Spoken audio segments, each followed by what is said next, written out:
हिमाचल प्रदेश में मौजूदा सरकार के लगभग 2 वर्ष पूरे होने को हैं। अगले महीने 2 वर्ष सरकार के पूरे होने जा रहे हैं और इन 2 वर्षों के कार्यकाल में प्रदेश सरकार ने क्या क्या उपलब्धियां हासिल की हैं, किस तरह की जनहित की योजनाएं धरातल पर उतारने का प्रयास किया है, इसकी विस्तृत जानकारी 2 वर्ष पूर्ण होने के दिन जो है आप सभी को दी जाएगी। लेकिन इससे पहले जो आजकल का ये जो घटनाक्रम चल रहा है, मैं इस पर चर्चा करना चाहूँगा। जहाँ सरकार से लोगों की अपेक्षाएं रहती हैं, जब जनादेश मिलता है, उसी तर्ज पर विपक्ष की भी सरकार में एक महत्वपूर्ण भूमिका रहती है। ये स्वस्थ लोकतांत्रिक प्रणाली का एक हिस्सा है। ये स्वस्थ राजनीतिक परंपरा का एक हिस्सा है, जहां हमने इन लगभग 2 वर्ष के सरकार के कार्यकाल में माननीय मुख्यमंत्री ठाकुर सुखविंदर सिंह सुक्खू जी के नेतृत्व में व्यवस्था परिवर्तन से शुरू कर हिमाचल प्रदेश को स्वावलंबी और आत्मनिर्भर बनाने के लिए हमारे जो प्रयास जारी हैं। मैं ये पूछना चाहूँगा अपने विपक्ष के साथियों से कि इन लगभग 2 वर्ष के कार्यकाल में आपकी जो भूमिका रही, उससे आज हिमाचल प्रदेश की जो लोकतांत्रिक परंपरा है उसको आघात पहुंचा है। आज भी इन 2 वर्षों में आप सरकार के खिलाफ एक भी मुद्दा जो है वो नहीं ढूंढ पाए। ये पहली एक सरकार है कि इन 2 वर्षों के कार्यकाल में प्रदेश सरकार के किसी भी नेता के ऊपर भ्रष्टाचार के आरोप नहीं लगे। यह हमारी सबसे बड़ी उपलब्धि है। भारतीय जनता पार्टी के नेताओं से मैं कहना चाहूंगा कि आप अपने कार्यकाल के दौरान कुछ बातें याद करें। आप जिस प्रकरण को आज सोशल मीडिया के माध्यम से प्रदेश की जनता को भ्रमित करने का प्रयास कर रहे हैं, हिमाचल प्रदेश की एक स्वच्छ परंपरा को दूषित करने का जो आपने प्रयास किया है, उससे हिमाचल प्रदेश शर्मसार हुआ है। जांच, आप किस जांच की बात कर रहे हैं? मुख्यमंत्री को एक ऐसे प्रकरण में उनका नाम जोड़ा जा रहा है जिसमें उनकी कोई भी हिस्सेदारी नहीं है, उनका कोई लेना देना नहीं है। कोई भी घटना विभाग में होती है तो विभागीय कार्यवाही होती है और वो विभाग जो आपकी जवाबदेही रहती है। माननीय मुख्यमंत्री की लोकप्रियता को देखते हुए आज आप एक स्थायी सरकार को अस्थिर करने का प्रयास कर रहे हैं, भ्रमित कर रहे हैं प्रदेश की जनता को। और ये पहला प्रयास नहीं है। इससे पहले भी जैसे ही सरकार बनी, एक भयंकर त्रासदी हिमाचल प्रदेश पर आई और प्रदेश सरकार ने हिमाचल प्रदेश के माननीय मुख्यमंत्री ठाकुर सुखविंदर सिंह सुक्खू जी के नेतृत्व में उस आपदा का सामना किया और उससे हम आगे बढ़े। हमने राहत राशि की मांग करी, लेकिन राहत राशि के रूप में 1 रुपया भी आज तक केंद्र सरकार द्वारा नहीं दिया गया। आप उनकी बात करते, इन बातों को चर्चा में लाते तो अच्छा रहता। आज जिन राशि की बात आप कर रहे हैं, केंद्र सरकार की सहायता की बात आप कर रहे हैं, वो तो केंद्र सरकार की योजनाएं हैं जो आपदा नहीं भी आती तो भी एक रूटीन में जो है वो पैसा भिन्न माध्यम जो हमारी योजनाएं चल रही हैं केंद्र सरकार की प्रदेश में, उसके माध्यम से वो पैसा आना था।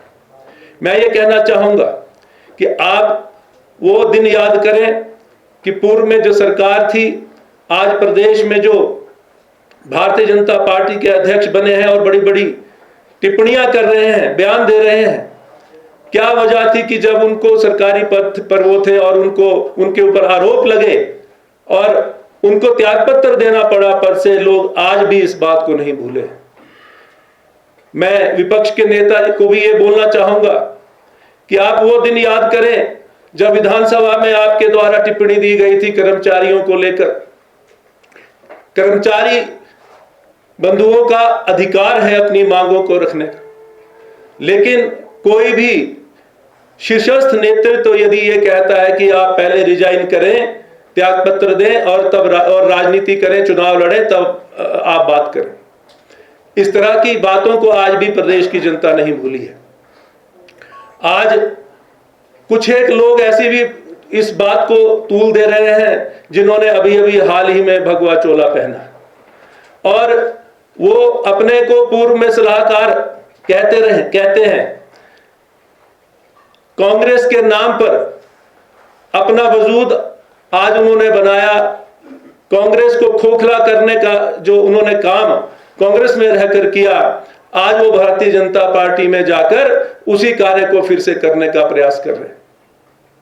और उनका ये बयान देना, माननीय मुख्यमंत्री के ऊपर टिप्पणी करना, एक हास्यास्पद बयान है।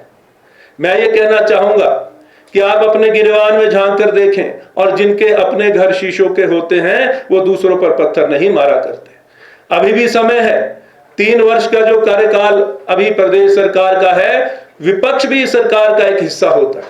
ये लोकतांत्रिक प्रक्रिया है और आपसे मैं ये अनुरोध करना चाहूंगा कि आप स्वस्थ राजनीति को अपनाएं और हिमाचल प्रदेश की जनता की जो अपेक्षाएं हैं उनके लिए जो काम माननीय मुख्यमंत्री सुखविंदर सिंह सुक्खू जी कर रहे हैं, प्रदेश सरकार उनके नेतृत्व में जो हिमाचल प्रदेश को स्वावलंबी और आत्मनिर्भर बनाने का कार्य जो करने में जुटी है, उसमें आप सहयोग करें, ये मैं जरूर कहना चाहूंगा।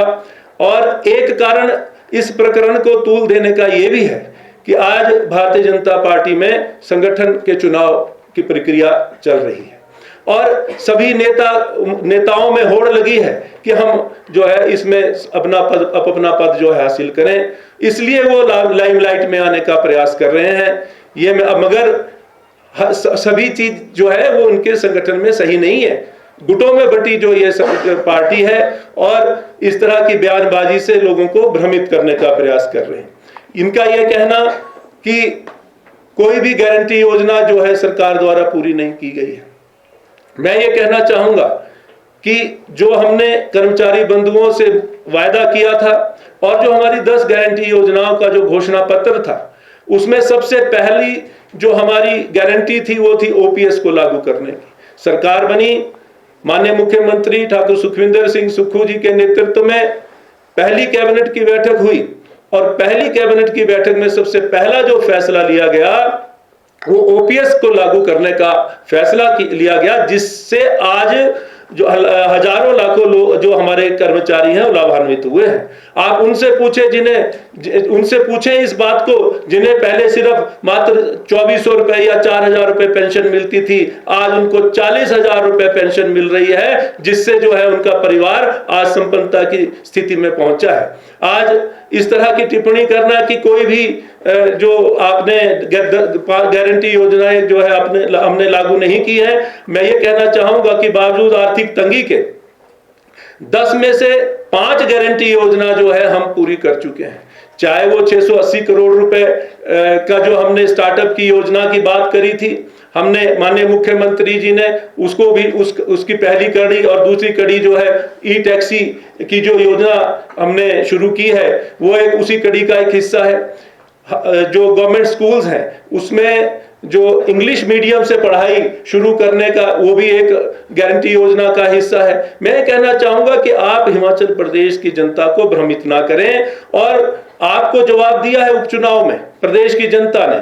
प्रदेश की जनता की लोकप्रियता जो है जो हमारी प्रदेश सरकार है, इन 2 वर्षों की जो लोकप्रियता प्रदेश की जनता ने उसको उपचुनाव में जो हमारे नतीजे दिए हैं, 9 में से जो 6 सीट्स कांग्रेस पार्टी की जो झोली में जो आए हैं 6 सीट्स हैं और आज हम पुनः 40 विधायक जो है आज विधानसभा में जो है संख्या पूरी हुई है। इससे भी जो है ये आज मैं समझता हूं कि भारतीय जनता पार्टी के जो नेता जो है विचलित हैं और इस तरह की बयानबाजी कर रहे हैं। तो मैं ये आंकड़े प्रस्तुत करना चाहूंगा और ये मैं आपसे भी आग्रह करना चाहूंगा कि इस तरह की जो ये आधारहीन जो इनकी बयानबाजी है, इस पे आप इसको ज्यादा तवज्जो ना दें और जो प्रदेश हित में जो सरकार द्वारा जो योजनाएं लाई जा रही हैं, मैं चाहता हूं कि आप उनको जनहित तक जन जन तक पहुंचाने में आपका भी जो, क्योंकि आपके सबसे बड़े प्रयास रहते हैं और आप ही एक माध्यम है जो प्रदेश सरकार की योजनाओं को जन जन तक पहुंचाते हैं। तो मैं आज अभी आपके सामने ये आंकड़े प्रस्तुत करना चाहूंगा कि पूर्व में जो सरकार द्वारा जो जनमंच तथा स्थापना दिवस कार्यक्रम के नाम पे 16,261 करोड़ रुपए की फिजूल खर्ची इन्होंने इनके द्वारा की गई और कर्मचारियों को डीए और एरियर भी नहीं दिया गया। आज जिस डीए और एरियर की बात को करते हैं वो विरासत में ये छोड़कर गए हैं। और ये मैं कहना चाहूंगा कि चुनाव जीतने के लिए पूर्व सरकार ने कर्मचारियों के लिए 10,600 करोड़ रुपए के संशोधित वेतन व महंगाई भत्ते का ऐलान तो कर दिया, लेकिन इसके एरियर का भुगतान नहीं किया। तो ये भी आप जरूर उनसे पूछें। आज 10,000 करोड़ रुपए जो वेतन और 600 करोड़ रुपए का जो डीए जो है इनके द्वारा जो पेंडिंग है, जो इनके द्वारा जो है इस हमारी जो वर्तमान सरकार को हस्तांतरित किया गया। पूर्व सरकार ने 1 जनवरी 2022 में 3% और 1 जुलाई 2022 को 4% डीए की घोषणा की, जो अभी तक नहीं दिया गया इनके द्वारा और कोई प्रयास भी नहीं किए गए। 6 करोड़ के ये फुलके खा गए। देखिए, ये विधानसभा के सत्र में भी ये बात उठी थी और मैं ये याद दिलाना चाहूंगा कि 15वें वित्त आयोग के पास हिमाचल के पूर्व सरकार से जो है वो सही पैरवी भी नहीं की, जिसकी वजह से आज हिमाचल प्रदेश को आर्थिक नुकसान हुआ है। और इन्वेस्टर मीट जो धर्मशाला में इन्होंने की थी उसमें 19 करोड़ रुपए का जो है खर्च किया गया और 6 करोड़ के फुलके जो है वो जनमंच के माध्यम से जो है इन्होंने ये जो है इन्होंने उसका जो बिल दिया है, ये प्रदेश की जनता पर आर्थिक बोझ जो है इनके द्वारा दिया गया। बसों का किराया तक नहीं दिया गया। वित्त आयोग ने मंडी हवाई अड्डे के लिए 1,000 करोड़ रुपए, कांगड़ा हवाई अड्डे के लिए 400 करोड़ और ज्वालामुखी माता मंदिर के लिए 20 करोड़ देने का वादा किया था, मगर ये पैसा आज तक नहीं दिया गया। कुल मिलाकर 1420 करोड़ रुपए पूर्व सरकार का वित्त आयोग से नहीं आया है। ये चीजें जो है इस पे बारे में ये चर्चा करें, ये मैं कहना चाहूंगा। आज जिस तरह का जो घटनाक्रम प्रदेश में भारतीय जनता पार्टी द्वारा बनाया जा रहा है, मैं ये जरूर कहना चाहूंगा कि प्रदेश की जनता का जनादेश 5 साल के लिए प्रदेश सरकार को मिला है और माननीय मुख्यमंत्री ठाकुर सुखविंदर सिंह सुक्खू जी के नेतृत्व में प्रदेश सरकार 5 वर्ष अपने कार्यकाल पूरा करेगी और जो सब संकल्प प्रदेश सरकार ने माननीय मुख्यमंत्री के नेतृत्व में लिया है, हिमाचल प्रदेश को स्वावलंबी और आत्मनिर्भर बनाने का, वो जो है उसके लिए जो है हम प्रयासरत हैं और प्रदेश की जनताओं पे पूरा हम खरा उतरेंगे। यही मैं आज कहना चाहूँगा। वर्षों में ये नौकरियां जो मैंने कही हैं, ये जो है नौकरियां दी गई है। एक सवाल है, आज तो इनके द्वारा बिठानी चाहिए थी ना, तो ये तो समोसे के पीछे पड़ गए और वो भी उस समोसे के जो विभाग में, हर विभाग में ये खुद भी खाते रहे होंगे। तो लेकिन आज मुख्यमंत्री को इस प्रकरण से जोड़ना, ये एक हास्यास्पद, मैं कहना चाहूंगा ये हास्यास्पद बयान है और ये दर्शाता है कि खोखलापन है इनके, ये मुद्दा विहीन बन चुके हैं। आज इनके पास कोई मुद्दा नहीं है, इसलिए इस तरह की जो बात करने के बाद ये भ्रमित करने का प्रयास कर रहे हैं। सर 2 सवाल आपसे हैं में भी जो है उनका ये जो भ्रमित करने वाला बयान है, मैं ये कहना चाहूंगा पहले जानकारी हासिल करें। ये मुझे मालूम नहीं है कि विपक्ष के नेता क्यों इतना बौखला गए हैं कि वो उनको बिना पढ़े वो आते हैं, बिना जानकारी प्राप्त किए वो आते हैं, कहीं से उनको एक जानकारी अधूरी जानकारी मिलती है और वो उस पर बयानबाजी कर देते हैं। पहले जानकारी हासिल करें। ऐसी कोई भी अधिसूचना जो है जारी नहीं की गई है, कोई भी पद समाप्त नहीं किए गए हैं। आप पहले इसका स्पष्टीकरण दें, आप इसके पुख्ता सबूत दें। इन 2 वर्षों के कार्यकाल में 31,000 नौकरियां जो हैं हम अभी तक दे चुके हैं और जो भी गारंटी योजनाएं जो कोई भी पार्टी जो है चुनाव पूर्व जो वादे करती है वो 5 साल में पूरे करने होते हैं। ये जो है किसी भी पार्टी पर लागू होता है। और अभी 2 वर्ष भी पूरे नहीं हुए हैं और हमने 10 में से 5 गारंटी योजनाएं पूरी कर दी हैं। और ये हमारा संकल्प है, ये माननीय मुख्यमंत्री जी का संकल्प है, प्रदेश सरकार का संकल्प है कि हम 5 वर्षों में जो हमने 10 गारंटी योजनाएं का जो हमने वादा किया है, हम 5 वर्ष के कार्यकाल में हर गारंटी योजना को पूरा करेंगे। माननीय मुख्यमंत्री को टारगेट बनाने का प्रयास जो है भारतीय जनता पार्टी के नेता कर रहे हैं। और ये जो आपने प्रश्न किया ये विभाग तक सीमित है। अब जो विभाग से जो संबंधित जो प्रश्न है आप विभाग के अधिकारियों से पूछें, इसमें मुख्यमंत्री से पूछने का क्या औचित्य है। ये मैं कहना चाहूंगा कि एक गरिमा होती है, एक गरिमा होती है और उस गरिमा को बनाए रखने के लिए हमें भी अपनी सीमाओं में रहना होता है। तो ये मैं जरूर कहना चाहूंगा कि जो विभाग की अगर कोई समस्या है तो आप विभाग के अधिकारी हैं, वो जवाब दें, आप उनसे पूछें। लेकिन माननीय मुख्यमंत्री को इस प्रकरण से उनका नाम जोड़ना मैं समझता हूं कि ये एक बड़ी घटिया मानसिकता है। और जो लोकप्रियता माननीय मुख्यमंत्री जो प्राप्त कर रहे हैं और अंतिम समाज के अंतिम छोर के व्यक्ति तक वो पहुंचने का प्रयास कर रहे हैं, एक ऐसे मुख्यमंत्री जिन्होंने पहले दिन ही एक परंपरा को तोड़ा, व्यवस्था परिवर्तन का रूप उन्होंने दिखाया। वो सचिवालय में अपना कार्यभार नहीं संभालने गए, वो सीधे अनाथाश्रम गए। वो ऐसे मुख्यमंत्री जिन्होंने उन बच्चों को गोद लिया जिनके माता पिता नहीं थे, आज उनको इस प्रकरण से जोड़ने का प्रयास जो है भारतीय जनता पार्टी के नेता कर रहे हैं। आप अपनी उपलब्धि बताएं, इन 2 वर्षों के कार्यकाल में माननीय मुख्यमंत्री जी ने जो लोकप्रियता हासिल करी है वो सिर्फ प्रदेश या देश तक सीमित नहीं है, विश्व के नेताओं ने जो है इसकी जो है उनकी सराहना करी है। मैं धन्यवाद करना चाहता हूं पूर्व मुख्यमंत्री शांता कुमार जी का।